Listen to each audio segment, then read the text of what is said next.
नमस्कार साथियों, स्वागत है आपका एडू प्रोफेशन क्लासेस में। मैं अंकुश दुबे।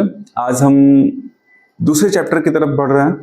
पहला चैप्टर तो हमारा यूरोपियों का आगमन कंप्लीट हो चुका है और दूसरे चैप्टर की तरफ बढ़ रहे हैं जिसका नाम है मुगल साम्राज्य का पतन। ठीक है, अब मुगल साम्राज्य का जो पतन है इसमें महत्वपूर्ण भूमिका एक शासक से शुरुआत होती है। शासक तो बहुत सारे हैं, लेकिन औरंगजेब की मृत्यु से शुरुआत होती है कि मुगल साम्राज्य पतन की ओर चला गया। औरंगजेब की जब मृत्यु होती है तो उसके बाद मुगल साम्राज्य पतन की ओर चला गया।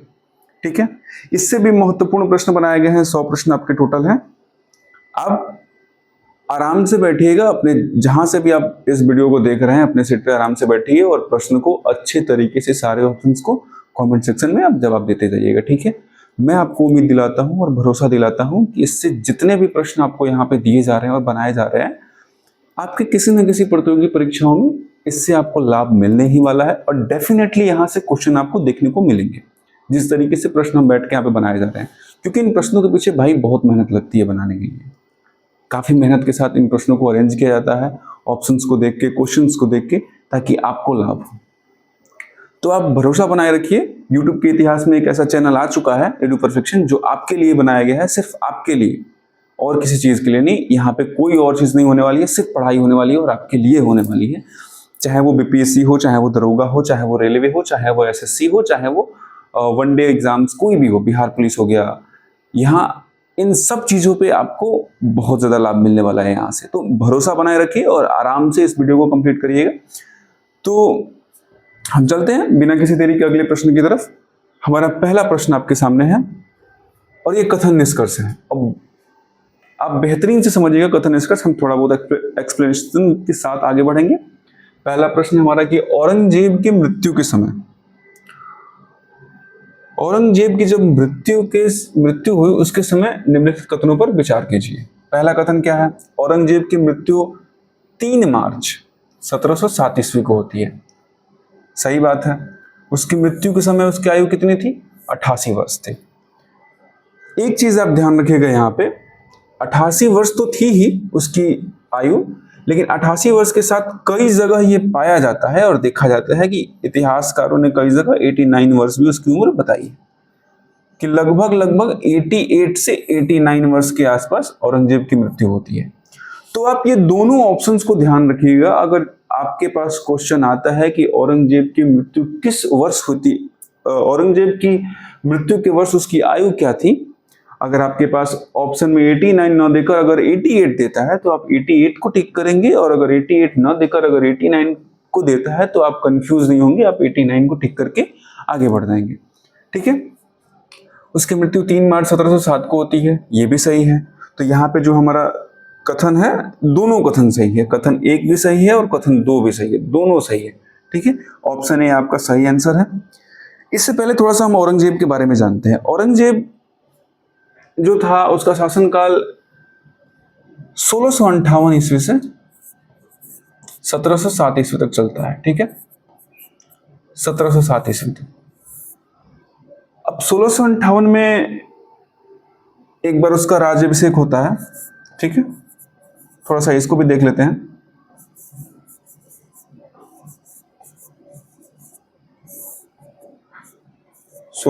में और पुनः एक औपचारिक रूप से इसका जो राज्याभिषेक होता है, इसको भी लिखिएगा। औपचारिक रूप से जब वो शासन पे बैठ जाता है वो होता है 5 जून 1659 में। तो ऐसा नहीं है कि आप इस डेट को याद रखिएगा, 5 जून 1659 को और 1658 को, इसमें शायद 31 जुलाई के आसपास है। तो अगर वो शासनकाल में ऑप्शन ये दे 1658 से 1707, तो आप 1659 का इंतजार मत करिएगा। मैं आपको अभी भी बता दे रहा हूँ, 1658 से 1707 नहीं मार दीजिएगा। और अगर 1658 से 1707 ऑप्शन में ना दे तो आप अगर ये दे 1659 से 1707 तो आप इसको टिक करिएगा। इतिहास एक ऐसा सब विषय है जहां पे हमेशा डेट को लेकर विवाद हर जगह रहा है। ठीक है, तो आपको इस पर ध्यान नहीं देना है, आपको सिर्फ सन पे ध्यान देना है। जो सन आपको ऑप्शन में मिले आपको उस सन पे टिक करना है। मैं आपको भी बता रहा हूं, मैं दोनों चीजें को क्लियर कर रहा हूं और आप दोनों चीजों को बढ़िया से देखिए, समझिए, ठीक है। अब थोड़ा सा एक और चीज पे ध्यान देते हैं। औरंगजेब, औरंगजेब नाम सुन के ही ऐसा लग रहा है कि अपने धर्म के प्रति काफी क्रूर शासक, अपने धर्म को ज्यादा मान्यता देने वाला, गैर मुस्लिमों पर कर लगाने वाला कई प्रकार से। ये हम सारे प्रश्न के माध्यम से आगे देखेंगे, लेकिन एक चीज यहां पे समझते हैं कि औरंगजेब, मैं आपको समझाता हूं थोड़ा सा संक्षेप में। औरंगजेब, औरंगजेब की जब मृत्यु के समय उसके 3 पुत्र जिंदा थे, ठीक है। पहला कौन था? मुअज्जम,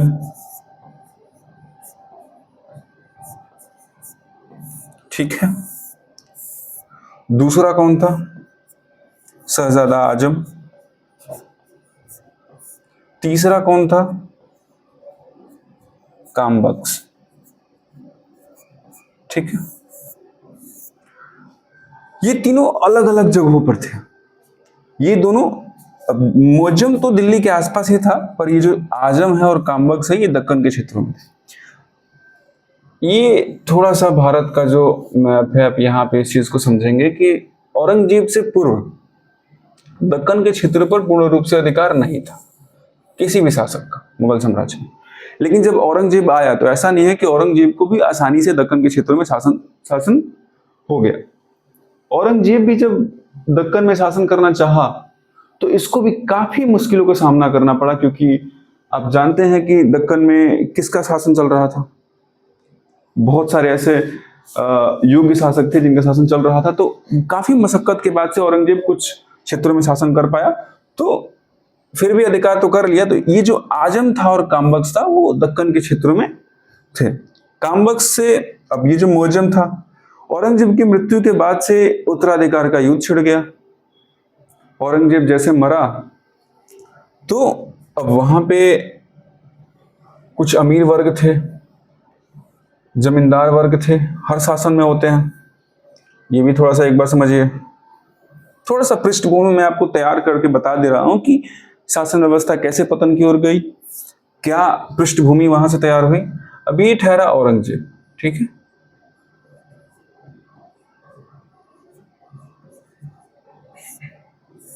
जब इसकी मृत्यु निकट आई और मृत्यु होने के बाद कुछ लोग थे, जैसे जमींदार वर्ग हो गए,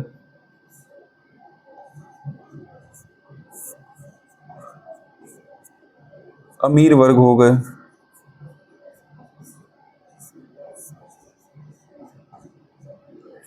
और भी बहुत सारे ऐसे वर्ग के लोग थे जो सत्ता को देख के इनके अंदर लालच उभर उठी कि भाई स्वतंत्र तो हम भी होना चाहते हैं, शासक तो हम भी, शासन व्यवस्था तो हमारे भी हाथ में होनी चाहिए, कंट्रोल में।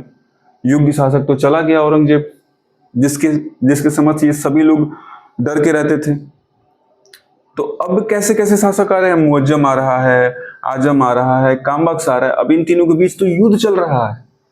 तो युद्ध में हम लोगों को भागीदारी निभाकर हम लोगों को किसी ऐसे शख्स को बैठाना चाहिए, या तो हम बैठे, नहीं तो फिर किसी ऐसे शख्स को बैठाए जिसपे नियंत्रण पूरी तरीके से हम लोगों का हो, शासन व्यवस्था हम लोगों के हाथ में भी रहे, हम लोग भी कुछ इसमें नियंत्रण कर पाए, चला पाए। वही चीज हुआ अंततः। मुअज्जम साहब जो हैं वो युद्ध छेड़ देते हैं अपने भाइयों के प्रति। वो तो पहले मुअज्जम अपने भाइयों से कहता है कि जिस तरीके से हम लोग के पिताजी ने हम लोगों का बंटवारा किया, हम लोग उसी पे रहते हैं। लेकिन आजम कहता है कि दिल्ली की राजगद्दी अगर सिर्फ तुम्हारी तो हो नहीं सकती है, हक तो हमारा भी है। तो इसी मुअज्जम को बहादुर शाह प्रथम के नाम से भी जानते हैं हम। यही क्या करता है, और साहिब बेखबर के नाम से भी जानते हैं हम। इसे भी मैं आगे बताऊंगा प्रश्नों के साथ। तो जो मुअज्जम है वो जंजाऊ का युद्ध करता है, ठीक है, 1707 ईस्वी में, जून 1707 ईस्वी में। 1707 ईस्वी, मैं जून भी लिख देता हूं, नहीं तो फिर जून 1707 ईस्वी, ठीक है। जंजाऊ का युद्ध होता है और इसमें आजम को बुरी तरीके से वो परास्त करता है, बुरी तरीके से एकदम, मतलब वो स्थिति पैदा कर देता है कि आजम ही नहीं, और आजम के 2 पुत्र भी मारे जाते हैं। आजम के 2 पुत्र भी थे, वो भी मारे जाते हैं। मारे गए। ठीक है, इसके बाद पुनः एक और वो युद्ध लड़ता है कामबख्श के साथ, कामबख्श की ओर कूच करता है और बीजापुर का युद्ध। ठीक है, बीजापुर ये करता है 1709 ईस्वी में।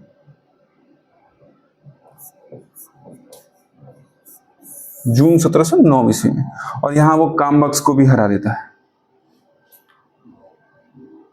और पूर्ण रूप से दिल्ली की राजगद्दी पर मुअज्जम बैठता है, बहादुर शाह बैठता है।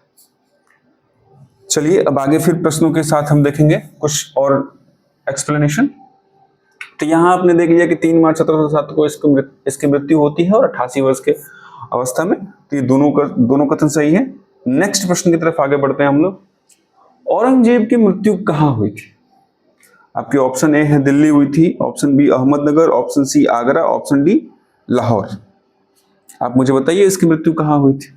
आपके पास 4 ऑप्शन है, 5 सेकंड का टाइम है आपके पास। जो इसकी मृत्यु है वो अहमदनगर में हुई थी। ठीक है, अहमदनगर में होती है इसकी मृत्यु। अगले प्रश्न पे चलते हैं हम। हमारा तीसरा प्रश्न है कि औरंगजेब की मृत्यु के समय मुगल साम्राज्य में कुल कितने प्रांत या सूबे थे? कितने प्रांत सूबे थे औरंगजेब की मृत्यु के समय? ऑप्शन ए है 15, ऑप्शन बी है 18, ऑप्शन सी है 21, ऑप्शन डी है 25। काफी आसान प्रश्न है, बताइए इसका उत्तर क्या होगा? तो इसका उत्तर होगा 21।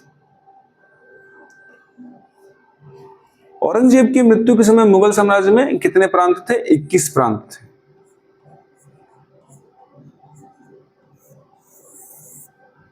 इक्कीस प्रांत थे। कहां कहां थे? उत्तर भारत में, ये जो उत्तर भारत है, उत्तर भारत मतलब ये जो ऊपर का क्षेत्र है भारत का, ठीक है, उत्तर भारत का जो ये मैप उतना सही तरीके से बना नहीं है, लेकिन उत्तर भारत मतलब ये ऊपर का जो क्षेत्र है वो आपका, इसमें टोटल कितने प्रांत थे? 14।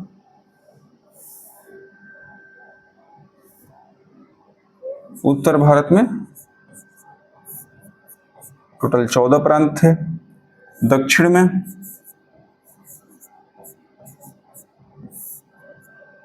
6 प्रांत थे और एक प्रांत आपका काबुल के पास, एक प्रांत आपका काबुल के पास था। ठीक है, दक्षिण भारत में 6 प्रांत और एक आपका काबुल में। ठीक है,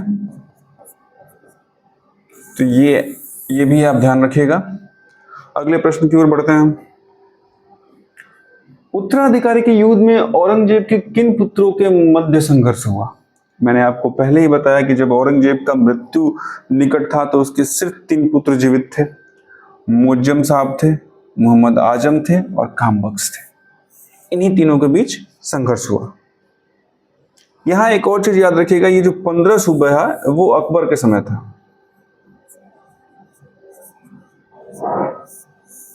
ठीक है, ये देखिए, तो ये आपका ऑप्शन ए बिल्कुल सही है, मुअज्जम, मोहम्मद आजम और कामबख्श। मैंने आपको पहले ही क्लियर कर दिया था पहले पेज पे। थोड़ा सा आगे बढ़ते हैं। मोहम्मद आजम ने स्वयं को बादशाह कब घोषित किया? औरंगजेब की मृत्यु होती है 3 मार्च 1707 ईस्वी को, और जो मुअज्जम साहब हैं वो अपने आप को बादशाह कब घोषित करते हैं? आपके पास है ऑप्शन 14 मार्च 1707, 18 जून 1707, 3 मार्च 1707। इस दिन तो औरंगजेब मरबे करता है, उसकी मृत्यु ही होती है। तो अब 3 मार्च 1707 ईस्वी को तो औरंगजेब की मृत्यु होती है। अब यहाँ पे है 14 मार्च 1707 ईस्वी, 18 जून 1707 ईस्वी और ऑप्शन डी आपका 27 फरवरी 1712। एक ऑप्शन को तो मैंने खुद से डिक्लाइन कर दिया, काट दिया। अब आप 3 ऑप्शन में से आंसर बताइए कौन सा होगा। ये होता है स्वयं को बादशाह। 3 मार्च को तो इसकी मृत्यु होती है, वो उसके बाद से जो है 14 मार्च को ये स्वयं को शासक घोषित कर देता है, बादशाह घोषित कर देता है। ठीक है, दिल्ली का तो नहीं घोषित करता है, जहां का था वहीं का बादशाह ये घोषित करता है। तो ऑप्शन यहाँ पे आपका ए बिल्कुल सही है, A is the right answer. Next प्रश्न की तरफ बढ़ते हैं हम लोग आगे। ये भी प्रश्न मैंने आपको पहले ही बता दिया प्रश्न का उत्तर, तो आप इसको आसानी से लगा पाएंगे। जंजाओ के युद्ध के संबंध में निम्नलिखित कथनों पर विचार कीजिए। जंजाओ का युद्ध कब हुआ था? ये प्रश्न आपको दिया है, जंजाओ का युद्ध कब हुआ था, आप इसको बताएंगे। जंजाओ का युद्ध मुअज्जम और मोहम्मद आजम के मध्य हुआ था, सही है कथन। यह युद्ध 18 जून 1707 ईस्वी को लड़ा गया था। क्या 18 जून 1707 ईस्वी को लड़ा गया था? कथन एक और कथन दो दोनों सही है। कथन एक सही है लेकिन कथन दो गलत है। ऑप्शन सी कथन एक गलत है लेकिन कथन दो सही है। ऑप्शन डी कथन एक और कथन दो दोनों गलत है। जंजाऊ का युद्ध मुअज्जम और मोहम्मद आजम के बीच हुआ था, ये तो बिल्कुल सही है। यह युद्ध क्या 18 जून 1707 ईस्वी को हुआ था? मैंने आपको पहले ही बताया फर्स्ट पेज पे ही कि जब मुअज्जम चला आजम की तरफ तो वो डेट भी यही थी, 18 जून 1707 ईस्वी। इसी समय वो इससे युद्ध करता है और उसको और उसके दोनों पुत्रों को मार देता है। तो यहां क्या है आपका? कथन एक दोनों सही है, दोनों सही है ना। अब आगे बढ़ते हैं अगले प्रश्न की ओर। जंजाऊ का युद्ध कब हुआ था? अब तो कथन निष्कर्ष के साथ ही देख लिए जंजाऊ का युद्ध कब हुआ था। ऑप्शन ए, यहां से कुछ सोचना ही नहीं है, सीधे प्रश्न आपके परीक्षा में छपने वाला है और आपका उत्तर हो गया 18 जून 1707 ईस्वी। बिना किसी देरी के अगले प्रश्न की तरफ बढ़ते हैं हम लोग। अवध ओझा सर कहते हैं ना कि हम आपको राजा बना रहे हैं, वही कार्य हम भी आपको यहां कर रहे हैं। हम आपको शासक बना रहे हैं। आपका जो लक्ष्य है हम उसके तरफ आपको बढ़ा रहे हैं कि आप अपने लक्ष्य को प्राप्त करिए और राजा बनिए, और सही में आप राजा बनिए, शासक बनिए, सम्राट बनिए, जिससे आपका। अब ये देखिए अगला प्रश्न, मोहम्मद कामबख्श की मृत्यु कब हुई? युद्ध ही कब हुआ उसका? 1709 ईस्वी में। तो मृत्यु कब होगी? 1709 ईस्वी में ही होगी। मैंने आपको पहले ही क्लियर किया था। तो option B is the correct answer. ठीक है, इसमें कुछ सोचना ही नहीं है। 1707 में आजम साहब मर जाते हैं और इन दोनों के पिता भी औरंगजेब भी 1707 ईस्वी में टपक जाते हैं। 1709 में मोहम्मद कामबख्श मर जाते हैं। अगले प्रश्न की तरफ बढ़ते हैं। 10वां प्रश्न है हमारा कि बहादुर शाह प्रथम का मूल नाम क्या था? मैंने क्या कहा था? मुअज्जम। क्या बना था? दोनों भाइयों को मारकर दिल्ली का बादशाह बना।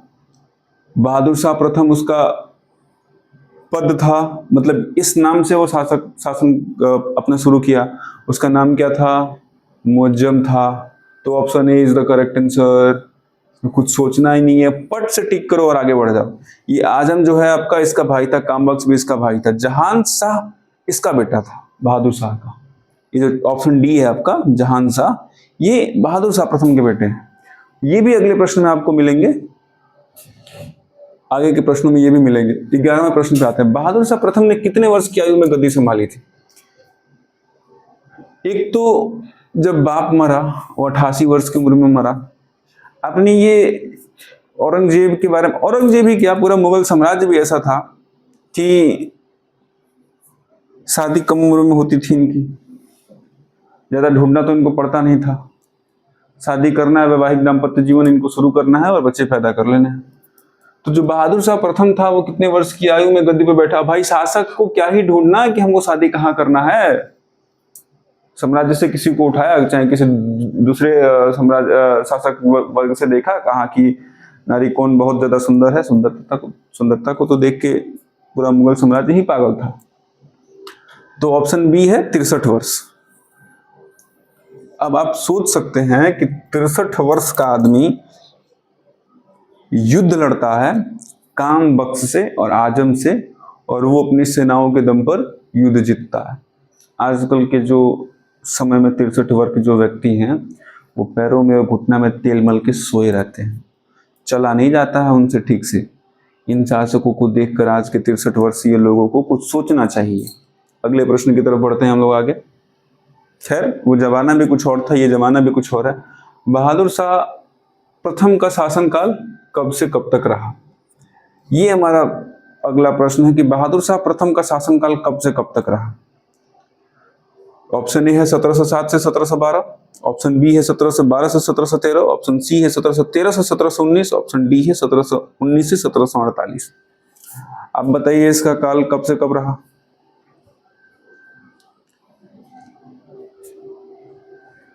आसानी से आप बता पाएंगे इसका उत्तर। इसका जो समय काल 1707 में इसके जब पापा मरते हैं तो पापा के बाद ही शासन तो करता है ना, तो option A is the correct answer. 1707 से 1712 ईस्वी में होता है और फरवरी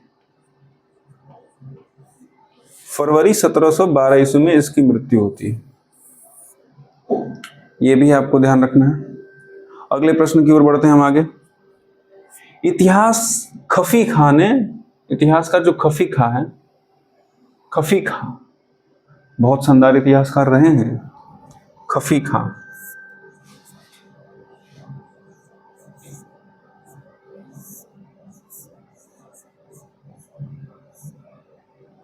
हालांकि इनके बारे में कहा तो बहुत कुछ जाता है, पर आप इन कथन पे ध्यान नहीं देंगे, आप अपने प्रश्न पे ध्यान देंगे कि इतिहासकार खफी खां ने बहादुर शाह प्रथम को कौन सी उपाधि दी थी। इतिहासकार जो खफी खां थे, इन्होंने बहादुर शाह प्रथम को कौन सी उपाधि दी थी? क्या उन्होंने रंगीला कहा था? नहीं। साहेब बेखबर कहा था? आप बताएंगे। लंपट मूर्ख कहा था? मुझे तो नहीं लगता है। जफर कहा था? आप बताइए। रंगीला क्या इन्होंने कहा था इसको? नहीं। रंगीला कौन था? मोहम्मद शाह। साहेब बेखबर कौन? साहेब बेखबर कहा था खफी खां ने इनको। अब आप सोचिए, जब साहेब बेखबर शासक को कहा जाए तो क्या उनको शासन व्यवस्था से कोई मतलब रहेगी? साम्राज्य में क्या चल रहा है उनको कोई मतलब नहीं है। उन्होंने कुछ पदों पर कुछ लोगों को नियुक्त कर दिया, भाई तुम ये व्यवस्था संभालो, भाई तुम ये व्यवस्था संभालो, तुम ये व्यवस्था संभालो। लगे हैं शासन सम्राट साहब, बादशाह साहब अपने मदिरा पान करने में, नृत्य देखने में और संगीत सुनने में, सुंदर सुंदर, समझ ही रहे हैं सुंदर सुंदर क्या। तो खफी खां ने इनको रंगीला नहीं, साहेब बेखबर कहा। ठीक है, तो option B is the correct. लंपट मूर्ख भी आपको पता है किसको कहा गया, वो भी मैं आगे आपको बताऊंगा। अगला प्रश्न की ओर चलते हैं। बहादुर शाह प्रथम की मृत्यु कब हुई थी? मैंने आपको बताया। अब आप बताइए, क्या इसमें से लग रहा है कोई? ऑप्शन ए 27 फरवरी 1712, ऑप्शन बी 4 जून 1719। जब शासन ही 1712 तक था तो 1719 तक जाएगा कहां से ही? तो मृत्यु तो 1712 में ही हो गई थी, फरवरी 1712 में, तो 27 फरवरी 1712 option A is the right answer. ठीक है, अगले प्रश्न की ओर बढ़ते हैं हम। अब देख लो, छोटी छोटी फैक्टों की तरफ हम लोग ध्यान दिए। छोटी छोटी फैक्ट आपका कवर हो रहा है यहाँ से, देख रहे हो। यहाँ पे बहादुर शाह प्रथम की मृत्यु पूछ दिए। इससे पहले हमने खफी खां ने बहादुर शाह को कौन किस नाम से पुकारा, ये भी हमने आपसे पूछ दिया, ये भी आपका क्लियर हो गया। बहादुर शाह प्रथम का शासनकाल कब से कब तक था, ये भी हमने क्लियर कर दिया। बहादुर शाह प्रथम ने कितने वर्ष की आयु में गद्दी संभाली, ये भी हमने क्लियर कर दिया। बहादुर शाह प्रथम का मूल नाम क्या था, ये भी हमने क्लियर कर दिया। अब मुझे बताओ कि इसके बाद बहादुर शाह से प्रश्न पूछेगा कहां से वो आयोग? कहां से पूछेगा इसके बाद? यही तो प्रश्न है, यहीं से तो प्रश्न बनेंगे। तो आपको इस सेशन को कंप्लीट करना है, और मैंने पहले ही जैसा कि कहा था कि आप भरोसा रखिए, आपके सारे प्रश्न यहां से डिट्टो छपने वाले हैं आपके परीक्षा में, और आप बेशक पास होंगे, मैं आपको उम्मीद दिलाता हूं। बहादुर शाह प्रथम की मृत्यु के बाद उसका शव कितने समय तक दफन नहीं किया जा सका? ये भी शानदार क्वेश्चन है। और आप सोच सकते हैं कि अगर ऐसे प्रश्न बन रहे हैं तो आयोग भी ऐसे प्रश्न पूछ सकता है, कोई ठिकाना नहीं। तो आप सारे फैक्ट्स को कवर करके जाएंगे। पहला ऑप्शन है 1 सप्ताह, दूसरा बी ऑप्शन है 1 माह, तीसरा 1 वर्ष, ऑप्शन डी 3 दिन। आप बताइए। 1 सप्ताह, 1 माह, 1 वर्ष, 3 दिन। कितने दिनों के बाद उसका शव दफन किया गया, कितने दिन तक उसके शव को रखा गया था? क्या 1 सप्ताह, 1 माह, 1 वर्ष? तो आपका option B is the correct answer, 1 माह। ठीक है, सही है ना, 1 माह, ध्यान रखिएगा। चलते हैं अगले प्रश्न की तरफ। प्रश्न 16, ये भी कथन निष्कर्ष, कथन बहादुर शाह प्रथम की नीतियों के संदर्भ में निम्नलिखित कथनों पर विचार कीजिए। नीति, आपने उसके बारे में फैक्ट्स पढ़ लिया, अब थोड़ा सा उसके बारे में जान लेते हैं, उसकी नीतियों के संदर्भ में निम्नलिखित कथनों पर विचार करिए। पहला कथन है, बहादुर शाह प्रथम ने राजपूतों और मराठाओं के प्रति शांतिपूर्ण मैत्री की नीति अपनाई। शांतिपूर्ण जो मैत्री की नीति है वो अपनाई। क्या बहादुर शाह ने अपनाया था? उसने, मैं आपको राजपूतों के बारे में थोड़ा सा बताऊंगा यहाँ पे, औरंगजेब की संकीर्ण धार्मिक और दमनात्मक नीतियों को त्याग दिया था। उसने औरंगजेब की संकीर्ण धार्मिक और दमनात्मक नीतियों को त्याग दिया था। ऑप्शन ए कथन 1 और कथन 2 दोनों सही हैं। ऑप्शन बी कथन 1 सही है लेकिन कथन 2 गलत है। ऑप्शन सी कथन 1 गलत है लेकिन कथन 2 सही है। ऑप्शन डी कथन 1 और कथन 2 दोनों गलत है। आप बताइए कौन सा सही है? यहां पर दोनों सही है, कथन 1 और कथन 2 दोनों सही। ठीक है, बहादुर शाह प्रथम जो था राजपूतों और मराठाओं के प्रति शांतिपूर्ण मैत्री की नीति अपनाई। उसे लगा कि भाई हम युद्ध तो कर नहीं सकते, जिनसे कर लिया उनसे ही कर लिया, उम्र हो गई है, तो उन्होंने राजपूतों से और मराठाओं के प्रति शांतिपूर्ण मैत्री नीति अपना ली। उसने क्या किया कि जो औरंगजेब की संकीर्ण धार्मिक नीति थी, संकीर्ण धार्मिक नीति, उसको, और दमनात्मक जो नीति थी, औरंगजेब जो, अभी तो मूवी भी आपने देखी होगी छावा, ऐसी ऐसी नीतियों को वो त्याग दिया। ठीक है, राजपूतों के बारे में ऐसा कहा जाता है कि राजपूत ऐसा, मतलब ऐसे लोग हैं, राजपूत ऐसा नाम है जो इस पृथ्वी पर हारा तो सिर्फ एक परशुराम जी से, बाकी इस पृथ्वी पर कोई हरा नहीं पाया, हरा भी नहीं सकता। राजपूत अगर हारते हैं तो अपनी नीतियों की वजह से हारते हैं। राजपूतों का एक उसूल होता है कि वो निहत्थे लोगों पे हथियार नहीं उठाते। आप याद करिएगा वो मोहम्मद गौरी और पृथ्वीराज चौहान के युद्ध का समय, तराइन का, जब मोहम्मद गौरी साहब नीचे गिर जाते हैं तो पृथ्वीराज चौहान साहब उनको मारते नहीं। काहे? हम भैया निहत्थे लोगों पे हथियार नहीं उठाते, हाथ नहीं उठाते। भैया आप फोन कर देते, हम आ जाते। चलते हैं अगले प्रश्न की तरफ। अगला प्रश्न है हमारा, शाहू को मुगलों की कैद से कब मुक्त किया गया? शाहू को मुगलों की कैद से कब मुक्त किया गया? Option A 1689, option B 1707, option C 1712, option D 1719। तो ये भी जो घटना थी, शाहू को मुगलों की कैद से कब मुक्त किया गया? औरंगजेब मरा और उसे मुक्त कर दिया गया 1707 ईस्वी में। अगले प्रश्न की ओर बढ़ते हैं हम। गुरु गोविंद सिंह के अनुयायी सिख नेता का क्या नाम था जिसने सरहिंद पर विजय प्राप्त की थी? सरहिंद पर विजय प्राप्त की थी। क्या वो ऑप्शन ए बंदा बहादुर थे? क्या वो ऑप्शन बी चूड़ामन थे? क्या वो सी छत्रसाल थे? क्या डी नानक थे? बताइए। Option A B C D सब आपके सामने है, आपको सिर्फ आंसर देना है। ऑप्शन ए बंदा बहादुर। आप अभी देखेंगे कि इनको, इन्हीं लोगों के शासन के समय, इनके बाद इनको फांसी पर चढ़ा दिया जाता है। अगले प्रश्न की तरफ हम बढ़ते हैं।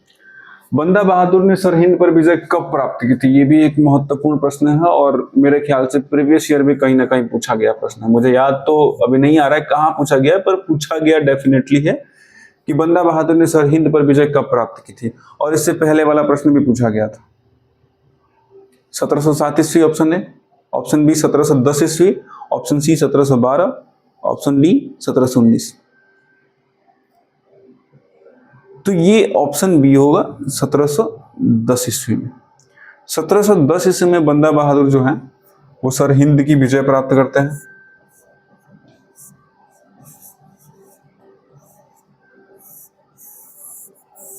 ठीक है, अगले प्रश्न की ओर हम बढ़ते हैं हम आगे।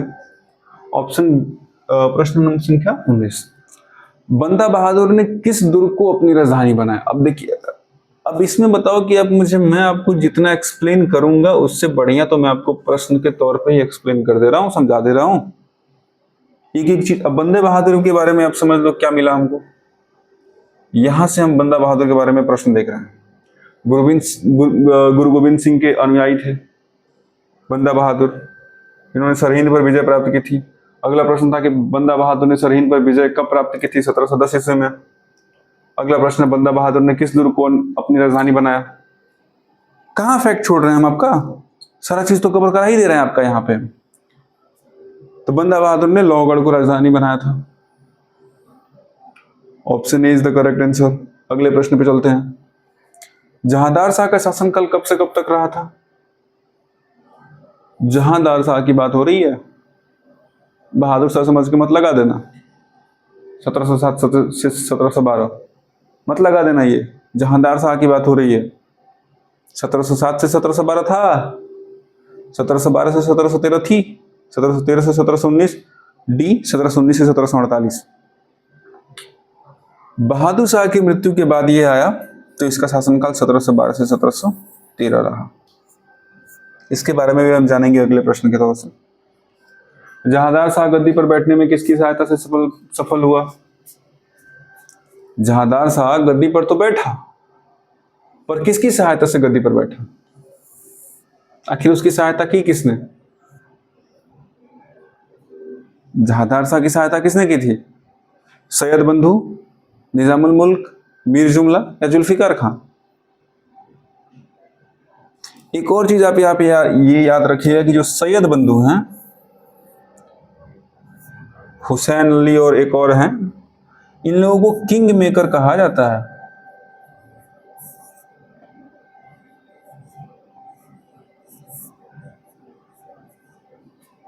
ये इंग्लिश हो गया किंग मेकर, इनको हिंदी में कहा जाता है राजा बनाने वाले।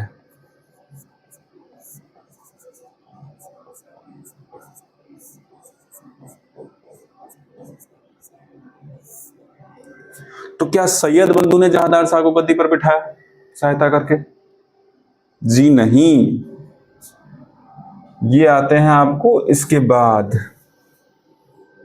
इनका अंत भी होता है।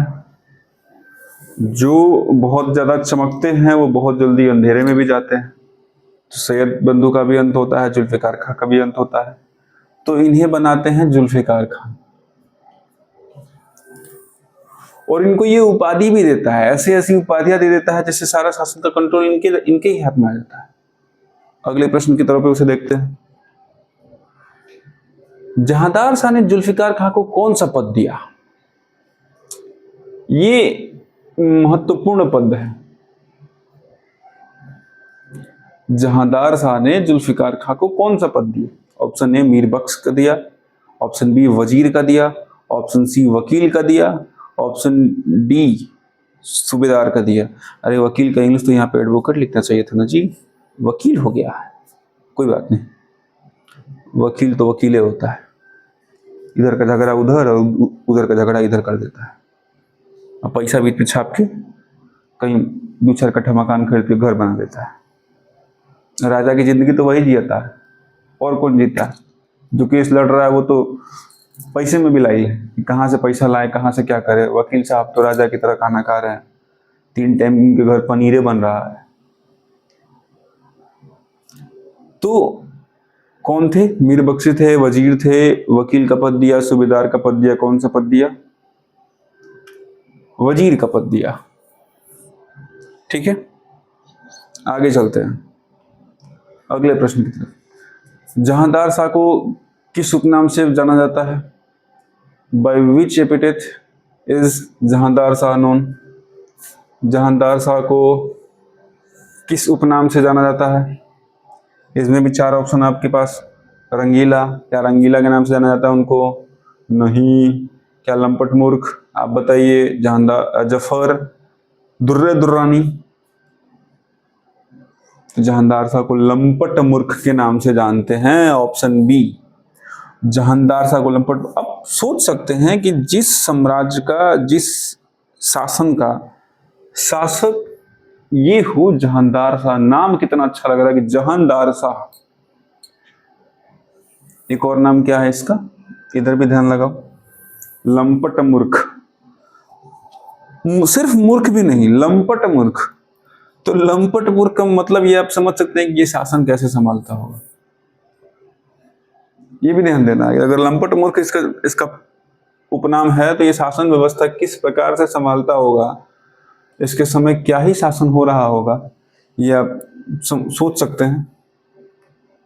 तो जो हमारा सही है ऑप्शन, वो ऑप्शन बी सही है। ठीक है, ध्यान रखिएगा इसको। अगले प्रश्न की ओर बढ़ते हैं हम। जहांदार शाह की प्रेमिका का नाम क्या था? अब बताइए। जहांदार शाह जो हैं, इनकी प्रेमिका का नाम क्या था? क्या वो लाल कुंवर थी? क्या वो नवाब बाई थी? क्या वो उद्दम बाई थी? क्या वो ताराबाई थी? मुगल साम्राज्य तो प्रेमिकाओं पर ही निर्भर है। ये थी लाल कुंवर। काफी अच्छा नृत्य भी करती थी और काफी अच्छा संगीत भी करती थी। और आप ऐसे समझिए कि अगर कोई शासक है और उसका प्रेम किसी से हो जाता है, इतिहास को ऐसे ही समझा जा सकता है। इतिहास एक प्रकार से कहानी की तरह ही आप इतिहास को समझ सकते हैं। अन्यथा अगर आप ये चाहें कि हम सिर्फ किताबी ज्ञान पढ़ के इतिहास को समझ जाएं तो ये संभव नहीं है। अगर एक शासक है और उसे किसी से प्रेम होता है, ठीक है, प्रेम में तो ताकत भी होता है, लेकिन किस प्रकार के प्रेम में ताकत होता है? जहां सकारात्मक प्रेम हो।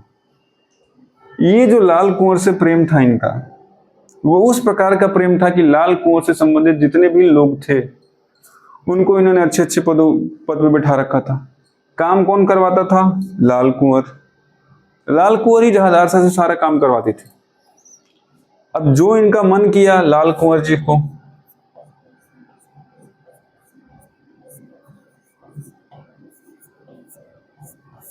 ये जो लाल कुंवर है, पता नहीं लाल थी कि नहीं थी, इनका नाम तो लाल कुंवर पड़ गया। इनको पकड़ती थी, भैया हमको आज नदी के उस पार तक जाना है। उन्होंने कहा ठीक है साहब, काहे नहीं जाएंगे आप। बड़े बड़े नाव, बड़े बड़े सैनिकों को बिठा दिया, जाओ देखिए नृत्य।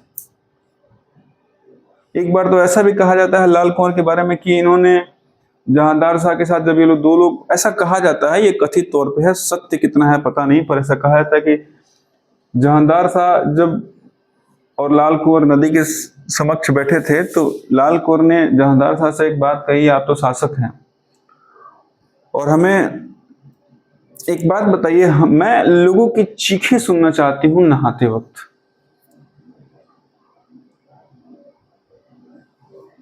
तो जहांदार शाह ने कहा बिल्कुल, क्यों नहीं। एक नाव पे 20-25 लोगों को बिठाया और ले जाके बीच नदी में नाव को पलट दिया और लाल कुंवर मजे से तालियां बजा रही थी और देख रही थी। इस प्रकार का ये प्रेम करता था लाल कुंवर से। आप सोच सकते हैं, प्रेम में ऐसे ही लोग अंधे नहीं हो जाते हैं। चलिए अगले प्रश्न की ओर बढ़ते हैं। आपको प्रेम नहीं करना है, आपको अपने काम से प्रेम करना है, तो भैया ये चीज ध्यान रखिएगा, आप ये ऑप्शन लाल कुंवर, ऐसे प्रेम करिएगा आप भी तो शासन, जो भी आप प्रशासनिक सेवा की तैयारी कर रहे हैं, बेड़ा गर्क हो जाएगा। ऑप्शन ए सही है, लाल कुंवर। अगले प्रश्न की ओर बढ़ते हैं हम लोग। जहांदार शाह के कर संबंधों के बारे में, कर संबंधी जो निर्णय थे उसके संदर्भ में निम्नलिखित कथनों पर विचार करिए। कथन एक है, जहांदार शाह ने जुल्फिकार खां की सलाह पर जजिया कर को पुनः समाप्त कर दिया। अकबर ने सबसे पहले जजिया कर समाप्त किया था, जिसे औरंगजेब ने पुनः लागू किया। आप बताइए कौन सा कथन सही है। जहांदार शाह ने जुल्फिकार खां की सलाह पर जजिया कर को पुनः समाप्त किया, पुनः की बात कर रहा है। अकबर ने सबसे पहले जजिया कर समाप्त किया था, जिसे औरंगजेब ने पुनः लागू किया। क्या कथन, दोनों कथन सही है? कथन एक सही है, कथन दो गलत है, या कथन एक गलत है लेकिन कथन दो सही है, या कथन एक सही है और कथन दो गलत है? दोनों कथन सही है, दोनों कथन सही है। जहांदार शाह ने जुल्फिकार खां की सलाह पर जजिया कर को समाप्त किया था, पुनः समाप्त किया था। इससे पहले भी जजिया कर को समाप्त किया गया था एक बार। अकबर ने सबसे पहले जजिया कर समाप्त किया था, जिसे औरंगजेब ने पुनः लागू कर दिया था। औरंगजेब तो था ही ऐसा, एक बुर्बक को क्या ही पता था। जहांदार शाह ने मराठों को दक्कन में कौन से दो अधिकार दिए? जहांदार शाह ने मराठों को दक्कन में कौन से दो अधिकार दिए? Which two rights did Jahandar Shah grants the Marathas in the Deccan? चौथ एवं सरदोषमुखी, क्या वो दिया था चौथ एवं सरदोषमुखी? ऑप्शन बी दीवानी एवं निजामत, ऑप्शन सी जजिया एवं टकसाल, ऑप्शन डी राजस्व एवं सैन्य। आप बताइए। चौथ एवं sardeshmukhi, option A is the correct answer. अगले प्रश्न की ओर बढ़ते हैं। मराठाओं के बारे में एक बात कही जाती है, लेकिन खैर छोड़िए, अभी यहाँ पे नहीं, मैं आपको अंतिम में बताऊंगा एक चीज छोटी सी, बाजीराव प्रथम के बारे में। ठीक है, जहांदार शाह को किसने पराजित कर मार डाला था? जहांदार शाह को किसने पराजित किया था? बेहतरीन प्रश्न, और ऑप्शन भी आपके सामने है। फर्रुखसियर और सैयद बंधु, किंग मिकरवा, या फिर मोहम्मद शाह, या फिर नादिर शाह, या फिर अहमद शाह अब्दाली। नादिर शाह का भी आक्रमण हुआ था भारत पे भाई साहब, ये भी ध्यान रखना है आपको। तो किसने मार डाला था जहांदार शाह? ये थे फर्रुखसियर। और फर्रुखसियर का सहायता किसने किया था इसमें? सैयद बंधु ने। दोनों मिलकर लड़े थे। फर्रुखसियर जब युद्ध करने गया, सैयद बंधु ने सहायता की। अब सैयद बंधु के बारे में ये कहा जाता है किंग मेकर्स थे। भैया वैसा थोड़ी है कि किंग मेकर्स का मतलब होता है कि सड़क पे बिका सब कोई चाणक्य थोड़ी बन जाएगा, सड़क से उठाए किसी बालक को और शासन चंद्र को मौर्य बना दिए तुरंत। ऐसा थोड़ी होगा। किंग मेकर ये लोग ऐसे थे कि यहाँ शासक की योग्यता थी, उसके पास सेना थी। किंग मेकर्स को लगता था, जो किंग मेकर्स थे इनको लगता था कि ये जो शासक बनना चाह रहा है, इससे इनको कोई फायदा हो सकता है। अगर यहां का शासन इनके कंट्रोल में रहता है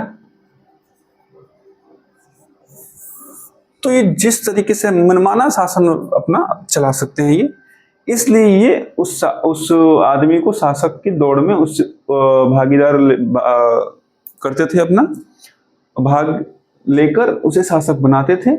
और जब उससे फायदा मिलना बंद हो जाता था, तब उसे शासक से हटा देते थे, शासन व्यवस्था से।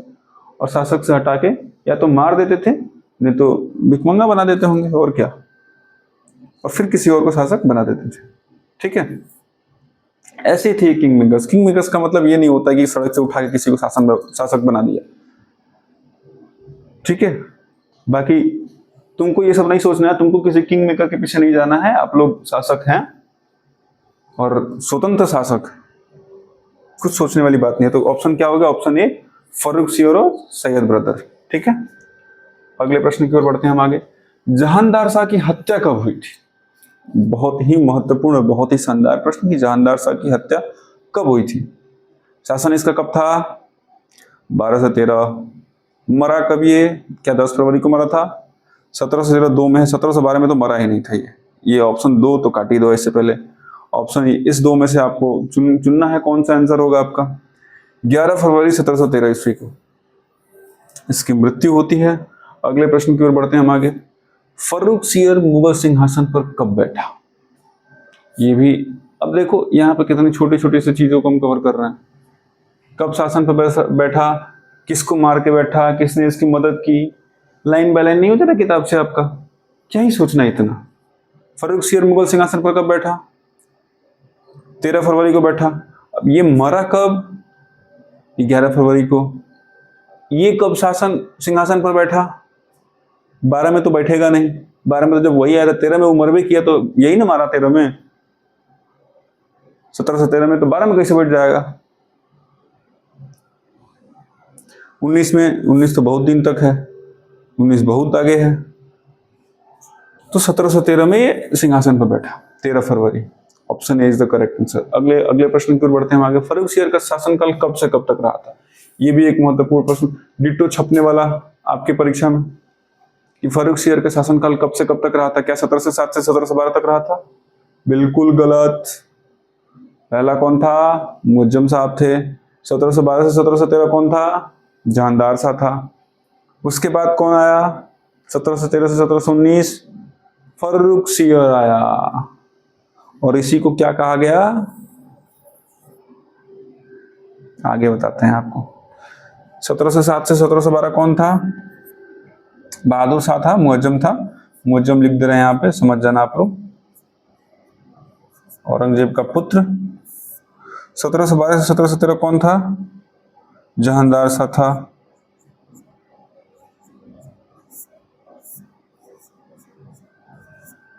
यही तो है जहांदार शाह ना।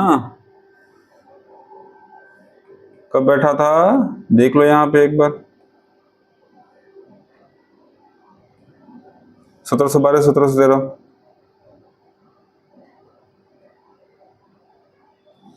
अब बाकी ये रहा फर्रुखसियर। ठीक है, अगले प्रश्न की ओर आगे बढ़ते हैं हम लोग। फर्रुखसियर ने किससे वजीर नियुक्त किया था? अब किसे वजीर नियुक्त करेगा वो? दो लोग तो थे ही, सैयद खान किंग मेकर्स, तो किसे नियुक्त किया वो? अपॉइंटमेंट एज वजीर। Whom did Farrukhsiyar appoint as वजीर? क्या अब्दुल्ला खान को किया था? हुसैन अली खान को किया था? यही दो लोग तो थे किंग मेकर्स। ये इन्हीं दोनों को तो किंग मेकर्स कहा गया ना, हुसैन अली खान और किंग मेकर्स।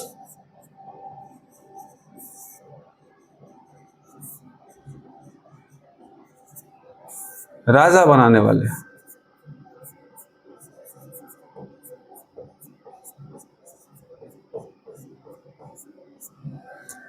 बनाया किसे वो?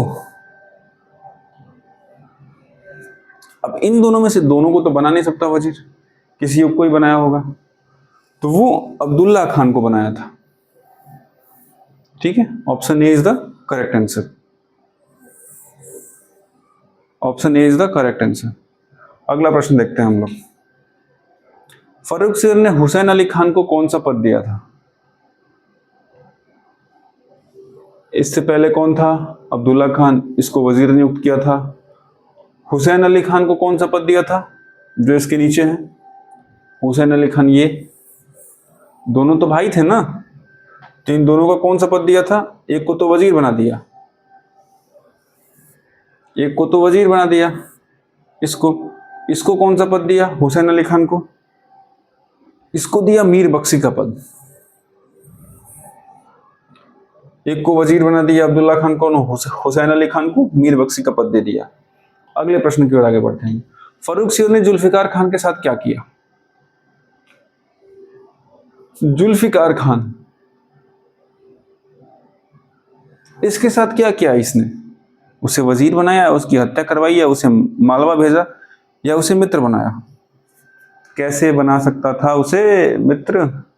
कैसे बना सकता था उसे? कैसे? जब आप जानते हैं कि जुल्फिकार खान कैसे मदद करके शासक बनाया था, उसकी मदद किसने की? शासन व्यवस्था में अड़चन डालता, उड़ाओ इसे। had him killed, उसकी हत्या करवाई। Option B is the correct answer. ठीक है, इतिहास को ऐसे ही पढ़ना है मेरे भाई। अगला प्रश्न है कि निजामुल मुल्क के नाम से कौन प्रसिद्ध था? निजामुल मुल्क जो है, इनके नाम से कौन प्रसिद्ध था? Whom was famous known as Nizamul मुल्क? कौन प्रसिद्ध था निजामुल मुल्क से? आपका ऑप्शन ए है चिनक्लीज खान, ऑप्शन बी है जुल्फिकार खान, ऑप्शन सी है असद खान और ऑप्शन डी है मीर जुमला। मीर जुमला कहाँ से घुस जा रहा है इस ऑप्शन में, मुझे समझ में नहीं आ रहा। तो निजामुल मुल्क को जो नाम से कौन प्रसिद्ध था, तो ये चिनक्लीज खान थे। चिनक्लीज खान साहब थे, निजामुल मुल्क के नाम से प्रसिद्ध थे। Option A is the correct answer. ऐसे ही प्रश्न आपके प्रतियोगी परीक्षाओं में छपने वाले हैं और इन प्रश्नों को ध्यान से देखिएगा। आपको बहुत ज्यादा इधर उधर जाने की आवश्यकता नहीं है। मैं कह रहा हूं ना कि आप क्लियर कर लेना एक बार इन सारे ऑप्शंस को और क्वेश्चंस को, यहीं से बनने वाले हैं और कहीं से नहीं बनना है। फर्रुखसिया ने जजिया घर को क्या किया? पहले बताया था मैंने आपको कि तुरंत समाप्त किया इसने जजिया घर को। Option B is the right answer. अगले प्रश्न की ओर आगे बढ़ते हैं। फर्रुखसिया ने किसकी पुत्री से विवाह किया? किसकी पुत्री से विवाह किया? अजीत सिंह की पुत्री से, जय सिंह की पुत्री से, छत्रसाल की पुत्री से कि शाह की पुत्री से, साहू की पुत्री से? ये थे अजीत सिंह मारवाड़ के शासक, Ajit Singh. Option A is the correct answer. Farrukhsiyar ने इनकी बेटी से शादी किया। इनकी बेटी से फर्रुखसिया ने नहीं किया, इन्होंने खुद शादी कर दिया फर्रुखसिया अपनी बेटी का। अगले प्रश्न की ओर बढ़ते हैं आगे। बंदा बहादुर को कहां बंदी बनाया गया?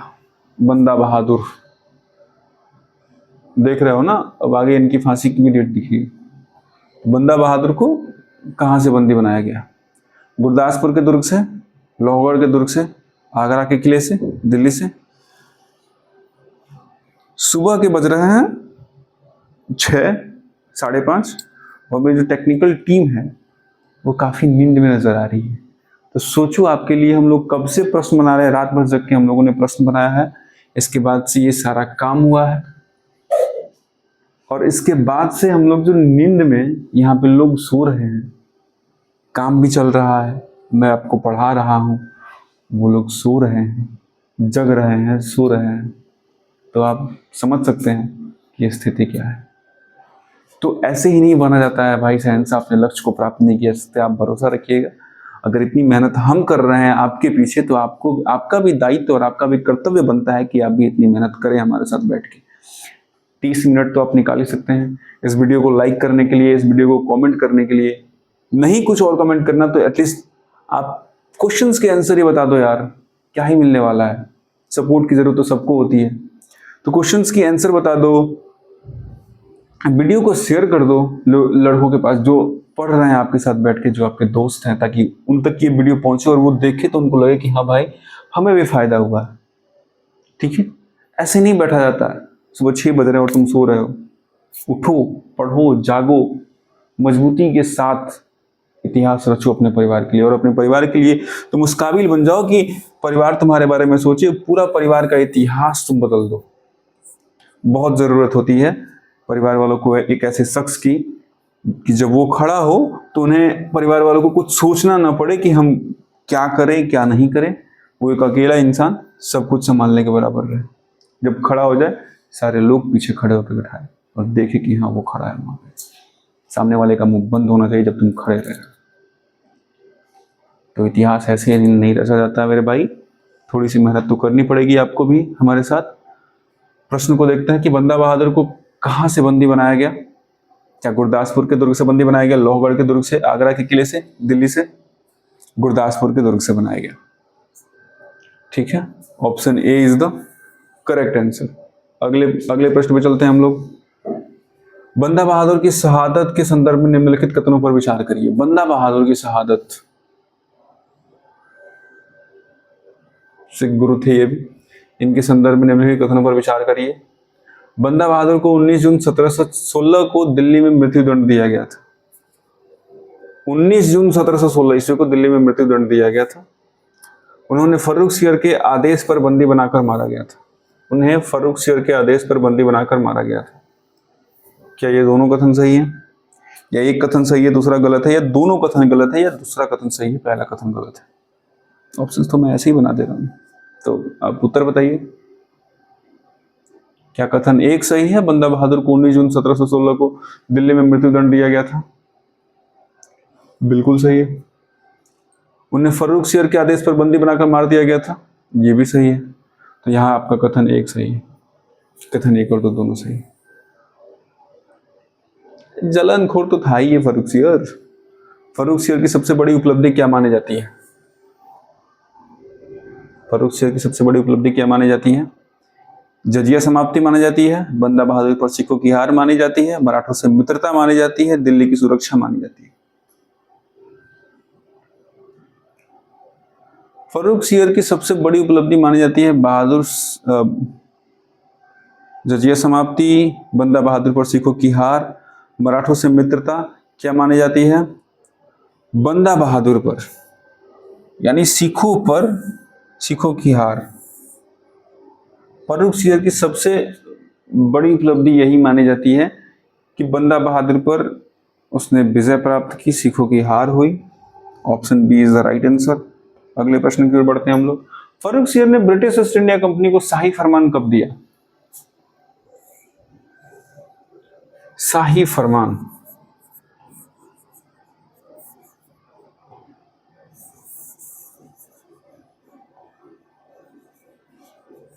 शाही फरमान बाय फर्रुख सियर।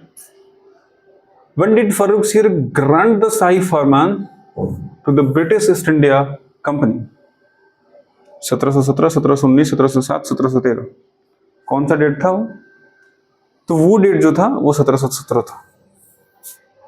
और इस शाही फरमान के द्वारा क्या करता है वो? करो व्यापार तुम लोग, आओ भारत को बनाओ गुलाम।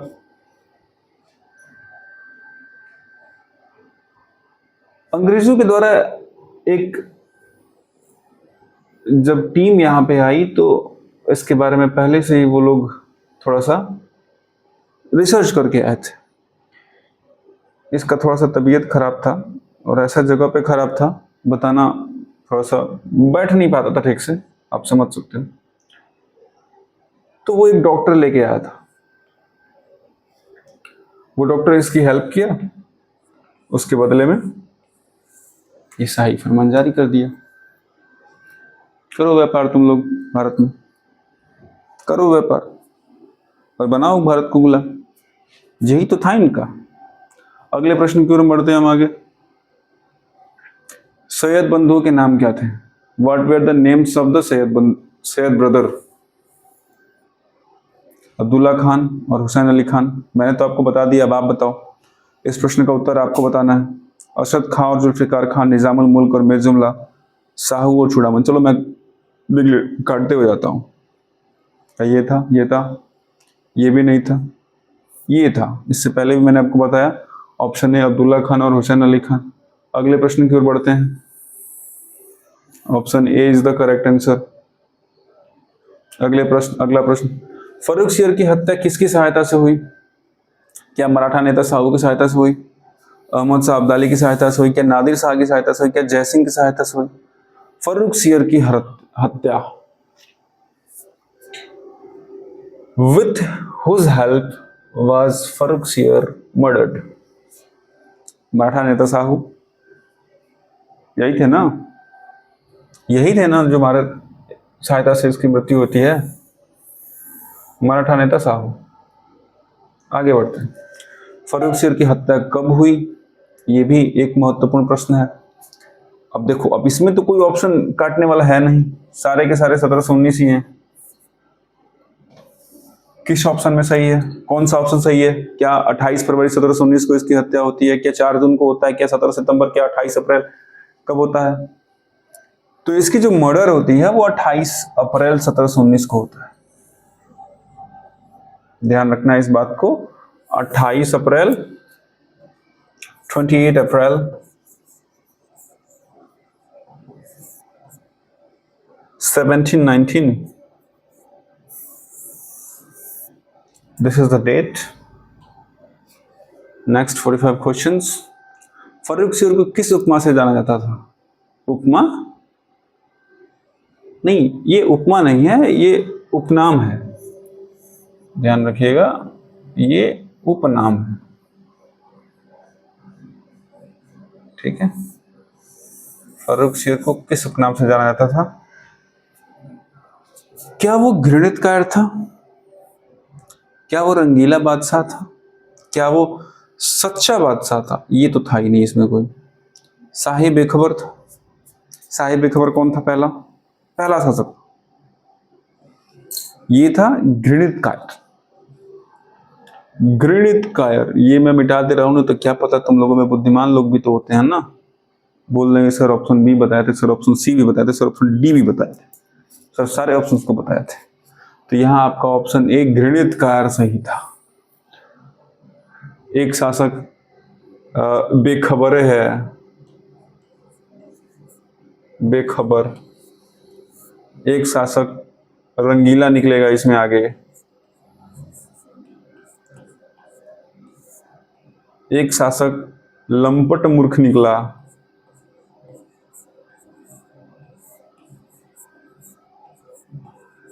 ठीक है, और एक शासक अभी क्या है? घृणित है, घृणित कायर।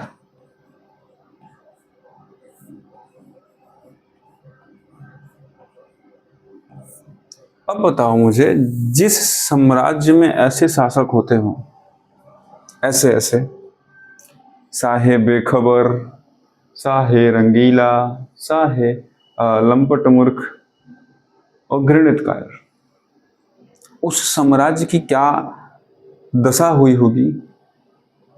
ये तो सबसे ज्यादा, इतना ना कभी कुछ किया साहे बेखबर, ना कभी देखने गया, ना कुछ किया, इतना ये सारा मसला पैसे से ही सॉल्व करने के पीछे पड़ गया अंततः अंतिम में, कि खजाना भी खाली हो गया मुगल साम्राज्य का। इसके समय में तो पृष्ठभूमि ही तैयार हो गई मुगलों के पतन की गिरने की। हाँ, पूर्ण रूप से। अगले प्रश्न की ओर आगे बढ़ते हैं हम लोग। रफी उद दरजात का शासनकाल कितने समय तक रहा? रफी उद दरजात, इसके बाद एक और आता है रफी उद। ये जो दो शासक होते हैं वो बहुत कम दिनों तक रहते हैं, बहुत कम दिनों का शासन कर रहा था, बहुत अच्छे थे नहीं ये लोग, इसीलिए इनके शासन बहुत कम दिन तक रहा। क्या वो 3 माह 4 दिन का था? क्या वो 1 वर्ष का था? एक वर्ष का तो था नहीं। क्या वो 6 माह का था? क्या वो 2 वर्ष का था? 2 वर्ष का भी नहीं था। इनका शासन जो था वो 3 माह 4 दिन का था। Option A is the right answer. अगले प्रश्न पे हम चलते हैं। अगला प्रश्न जो हमारा है, रफी उद दरजात किसका पुत्र था? बताओ, रफी उद दरजात जो था वो किसका पुत्र था? ये है, उसके बाद जो आएगा रफी शान, इसका भी शासनकाल कम है। रफी उद दरजात किसका पुत्र था? रफी उद दरजात जो था वो रफी उस शान का पुत्र था। और रफी उस शान किसका पुत्र था? बहादुर शाह प्रथम का। बहादुर शाह फर्स्ट, ये इसका पुत्र है और वो इसका पुत्र है। अगले प्रश्न की ओर बढ़ते हैं हम। रफी उद दरजात की मृत्यु किस रोग से हुई? ये भी एक बड़ा महत्वपूर्ण प्रश्न अपने आप में है कि रफी उद दरजात की मृत्यु died of which disease biology. क्या क्षय रोग से हुआ? क्या पेचिश रोग से? क्या चेचक से? क्या हैजा से? इसकी जो मृत्यु होती है वो क्षय रोग से होती है। Option A is the right answer. चलते हैं अगले प्रश्न। निकुसियर किसका पुत्र था? निकुसियर किसका पुत्र था? निकुसियर जो था किसका पुत्र था? क्या औरंगजेब का था? औरंगजेब का तो मैंने पहले बता दिया, 5 पुत्र थे, जिसमें 3 पुत्र उसके मृत्यु के अंतिम समय तक थे।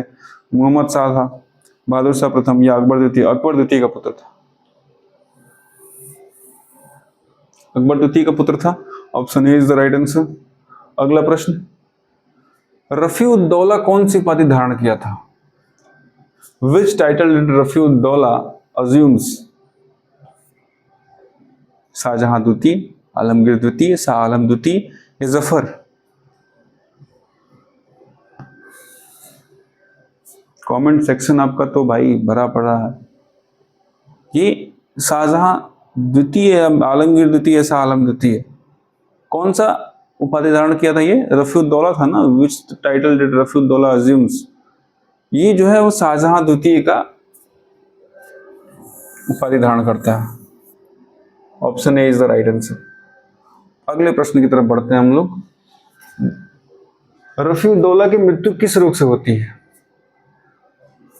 ये शायद हमने इसके पहले किया था कि रफीउद्दर्जात का किया था ना, रफीउद्दौला की मृत्यु किस रोग से होती है? ये पेचिश रोग से मरता है। आधा तो बीमारी से मर जाता है सब। ये पेचिश रोग से मरता है। एगो पेचिश से मर गया, एगो क्षय रोग से मर गया,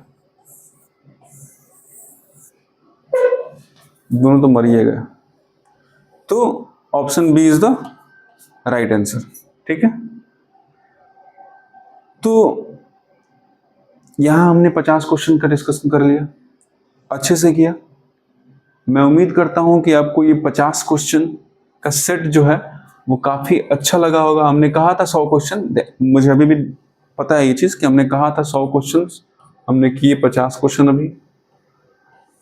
ठीक है, तो 50 क्वेश्चन का ये वीडियो आप कंप्लीट करिए। 50 क्वेश्चन हम अगले भाग में इसे बनाएंगे। ठीक है, अगले वीडियो में इसको डालते हैं। मैं उम्मीद करता हूं कि ये सेक्शन आपको बड़ा अच्छा लगा होगा। ये सेशन आप अच्छे से इस सेशन को कंप्लीट करिए। सारे प्रश्न का जवाब आराम से दीजिए, आसानी से दीजिए। कमेंट सेक्शन आपके उत्तर से भर जाना चाहिए। लाइक शेयर कमेंट दबा के करना है आपको, ताकि सारे स्टूडेंट्स तक ये वीडियो पहुंचे। और बेझिझक मैं कह रहा हूं ना आपको कि आप सिर्फ इस सेशन को कंप्लीट करते जाइए, और मैं आपको भरोसा दिलाता हूं आपको कहीं जाने की आवश्यकता नहीं है। सारे प्रश्न आपके यहीं से बनते जा रहे हैं। आप देख रहे हैं एक एक फैक्ट्स को हमने कवर किया है, एक एक फैक्ट्स को हमने कवर किया है। कोई चीज हमने नहीं छोड़ा है, किसी चीज को हमने नहीं छोड़ा है। बहुत जल्दी टेलीग्राम चैनल भी हम लोग बना रहे हैं, जिससे आपको ये सारे पीपीटी, प्रीवियस पीपीटी सब चीज आपको दिया जाएगा। वहां पे आप वहां से आसानी से इस चीज को प्राप्त कर सकते हैं। भरोसा रखिए, संयम से रहिए, जबरदस्त रहिए। इतना सुबह हम मेहनत कर रहे हैं, आप भी मेहनत करिए और आगे बढ़िए। नमस्कार, सुप्रभात आप सभी को, और खासकर रक्षाबंधन की हार्दिक शुभकामनाएं। धन्यवाद।